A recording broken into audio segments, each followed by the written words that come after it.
चीन की बहरी कुव्वत एक नए दौर में दाखिल हो रही है, जहां अमेरिकी नेवी के लिए खतरे की घंटियां बजना शुरू हो चुकी। एक तरफ अमेरिकी super carrier Gerald R Ford, जिसका तैयारा बरदार जहाज 3 फुटबॉल के मैदानों के बराबर तवील है, अपने जदीद तरीन कैटापॉल्ट सिस्टम और एयरक्राफ्ट की ताकत से दुनिया के समुद्रों में अपनी हुक्मरानी कायम किए हुए है। दूसरी तरफ चीन, जो एक दिहाई से भी ज्यादा अरसे से अपनी बहरिया को मजबूत बनाने में मसरूफ है, अब एक ना खत्म होने वाली मुसाबकत में शामिल हो चुका है। चीन ने अपने पहले जहाज लियाओ नेंग के साथ अपनी कोशिशें शुरू की थी, जो एक बेतरतीब जहाज था, लेकिन अब उसके पास जदीद और ताकतवर कैरियर जैसे शेंडोंग और फौजियान हैं, जिन्होंने अमेरिकी नेवी को भी पसोपेश में डाल दिया है। और यह सब कुछ हो रहा है एक ऐसे वक्त में जब चीन अपने स्ट्रेटेजिक अहदाफ के लिए नए जंगी तैयारे तैयार कर रहा है और जदीद तरीन ड्रोन टेक्नोलॉजी को भी अपने बेड़े में शामिल कर रहा है। अमेरिका का रद्द-ए-अमल क्या होगा? वो भी चुप नहीं बैठा। अपने एटमी ताकतवर कैरियर जैसे जेराल्ड आर फोर्ड और नए एयरक्राफ्ट F-35C के साथ अमेरिका ने वाजे किया है कि दुनिया के समुद्री मार्के में उसका तसल्लुत कोई मामूली बात नहीं। लेकिन चीन की तेज रफ्तार तरक्की ने सवाल उठा दिया कि क्या अमेरिकी नेवी की तैयारा बरदार जंगी ताकत अब इतनी बेमुकाबिल है, या चीन ने वही रास्ता इख्तियार किया है जिससे वो अमेरिका को चैलेंज करने के लिए तैयार है। यह महज एक जंग की तैयारी नहीं, बल्कि एक ऐसी कशमकश है जो पूरे आलमी तवाजुन को बदल सकती है। और चीन की बहरिया अब वो कुव्वत बनने जा रही है जिसे नजरअंदाज करना नामुमकिन है।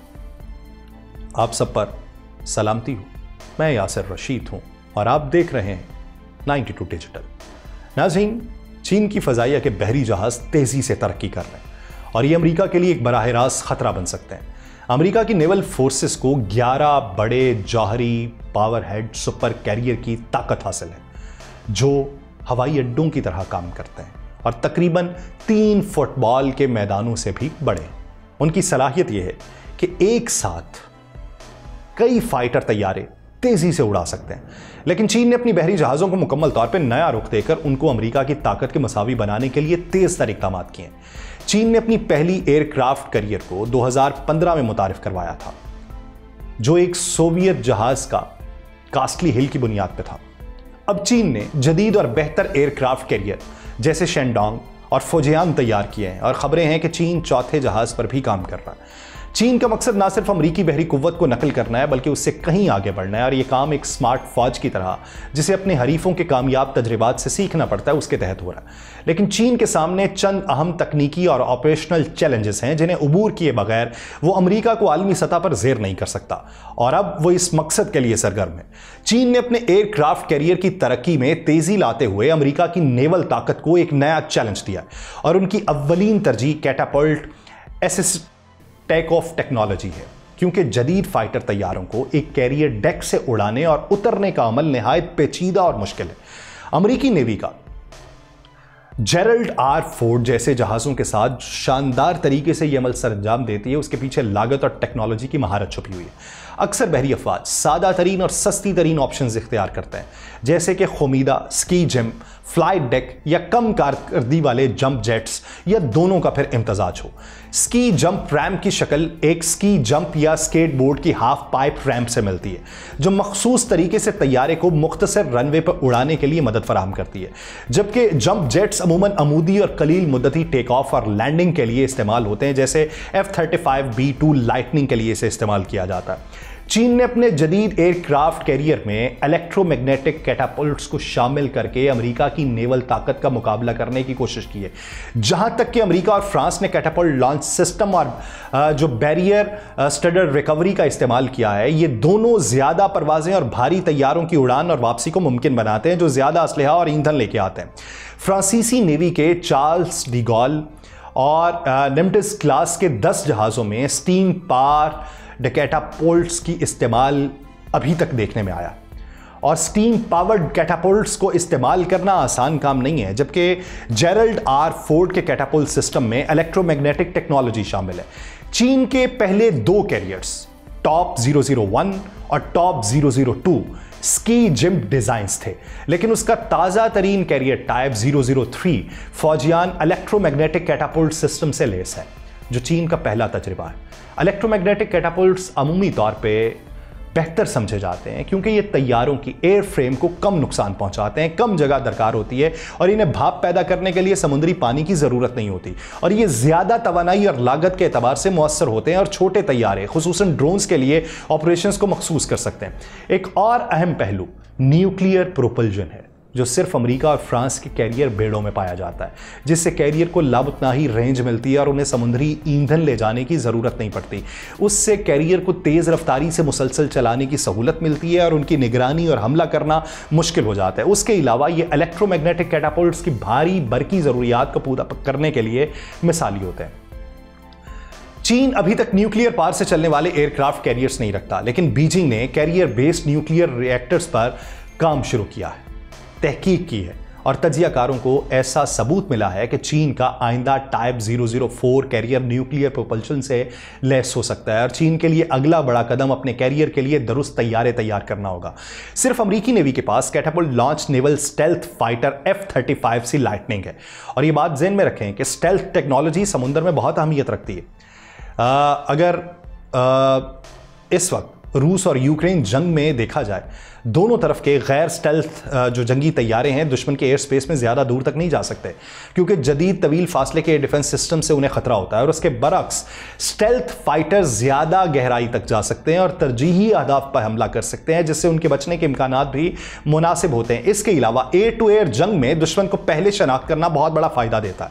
2017 के एक जंगी मश्क में F-35 ने गैर स्टेल्थ फाइटर्स को 20-1 के तनासुब से शिकस्त दी थी, लेकिन F-35C की मुनफरिद हैसियत ज्यादा देर तक बरकरार नहीं रहेगी। चीन का नया J-35 फाइटर जो F-35 से मुतासिर मालूम होता है, अपने टाइप जो है 003 कैरियर से चीनी नेवी में शामिल होने जा रहा है। अलबत्ता इसका मतलब यह नहीं है कि J-35 की स्टेल्थ ऑप्टिमाइजेशन या सेंसर्स F-35 के बराबर होंगे। चीन को अपने इलेक्ट्रॉनिक अटैक जेट्स में भी बेहतरी लाना होगी अगर वो अमेरिकी कैरियर की बालादस्ती का मुकाबला करना चाहता है। F-35C अमेरिकी कैरियर पर अकलियती हैसियत में रहेगा, जिसके साथ गैर stealth F/A-18 EF super hornet fighters होंगे और उनकी मदद के लिए EA-18G ग्रूवोलर जेट्स होंगे जो जैमिंग पॉड्स और HARM एंटी रेडिएशन मिसाइल्स का इस्तेमाल करते हुए एयर डिफेंस को न्यूट्रलाइज करेंगे, जिससे सुपर हॉरेंट्स और F-35C को अपने मिशन पूरा करने का मौका मिलेगा। चीन की नेवी भी अपनी गैर स्टेल्थ हम मनसब J-15 फ्लाइंग शॉक फाइटर्स पे कई सालों तक इन्हसार करेगी और चीनी इंजीनियर्स ने अपने ग्रोलर के मुसाबी J-15D इलेक्ट्रॉनिक अटैक वेरिएंट को तैयार किया है जो जैमर्स, सेंसर्स और एंटी रेडार मिसाइल से लैस है। जदीद एयरबॉर्न अर्ली वार्निंग तैयारे भी कैरियर एयर विंग को बर वक्त फैसले करने में मदद देने में अहम किरदार अदा करते हैं। फिलहाल सिर्फ अमेरिकी और फ्रांसीसी नेवी के पास ऐसे कैरियर एयर विंग्स हैं जो बड़े E-2 हॉक आई एयरबॉर्न अर्ली वार्निंग तैयारे चलाते हैं और ये तैयारे अपने बड़े घूमने वाले रेडार डोम्स के साथ 360 डिग्री स्कैन करते हैं, जिससे कैरियर के खतरात का एहसास बढ़ जाता है। उससे कीमती वक्त मिलता है ताकि फाइटर्स को स्क्रम्बल किया जा सके, काउंटर मिसाइल लॉन्च किए जा सके और फिर जो उसका रेडार है उसको हरकत में लाया जा सके। हॉक आए तैयारे टारगेटिंग डेटा के तबादले में भी मदद देते हैं और दोस्त फाइटर्स को अपने जो रेडार्स को बंद रखने के लिए एक्टिव रेडार को बंद रखते हुए ज्यादा स्टेल्थ तरीके से ऑपरेट करने की इजाजत देते हैं, इस बात पर एतमाद करते हुए कि हॉक आए उनकी दूरबीन नजर का काम करेगा। हॉक आए की अहमियत को नजरअंदाज नहीं किया जा सका। चीनी सोशल मीडिया पर तस्वीर दिखाती हैं कि बीजिंग ने हॉक आए के हम शक्ल के तौर पे KJ-600 तैयार किया। ये तैयारे बिल्कुल वैसे ही हैं जैसे हॉक आए, हत्ता कि उनका दुम की साख्त भी वैसे ही रखना जो कैरियर लैंडिंग के लिए ऑप्टिमाइज की गई हो। ड्रोन टेक्नोलॉजी की पुख्तगी को देखते हुए ये सवाल नहीं है कि कब, बल्कि ये है कि कब जंगी मकासद के लिए इस्तेमाल होने वाले बगैर पायलट हवाई गाड़ियां कैरियर एयर विंग्स का हिस्सा बनेंगी।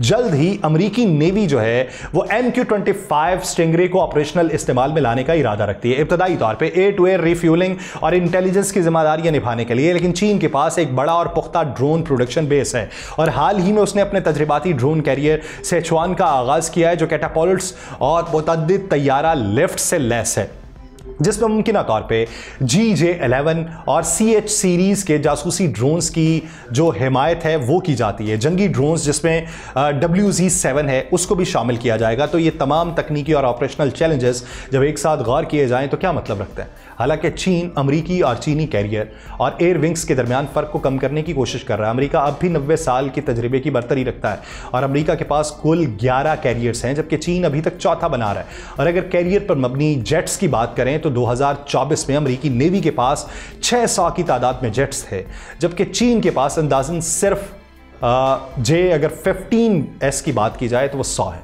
अमेरिकी नेवी अभी तक तैयारा कैरियर ऑपरेशंस में एक फर्जी 10 फीट का देव है, लेकिन एक जारी बहस है कि क्या कैरियर्स तवील फासले के मिसाइल के दौर में बचने के काबिल हैं या नहीं। नज़रिया तौर पे एक अच्छा शॉट चीनी एंटीशिप मिसाइल से, जैसे कि चीन का एंटीशिप मिसाइल अमेरिकी $13 बिलियन मारियत के जेराल्ड आर फोर्ड को मुकम्मल तौर पे तबाह कर सकता है। लेकिन चीन इतनी ज़्यादा एंटी एक्सिस हथियारों की तैयारी कर रहा है, इससे बीजिंग ये जाहिर करता है कि अमेरिकी सुपर कैरियर्स अब भी एक बड़ा खतरा है। मुझे दीजिए इजाज़त, अल्लाह ने के बाद।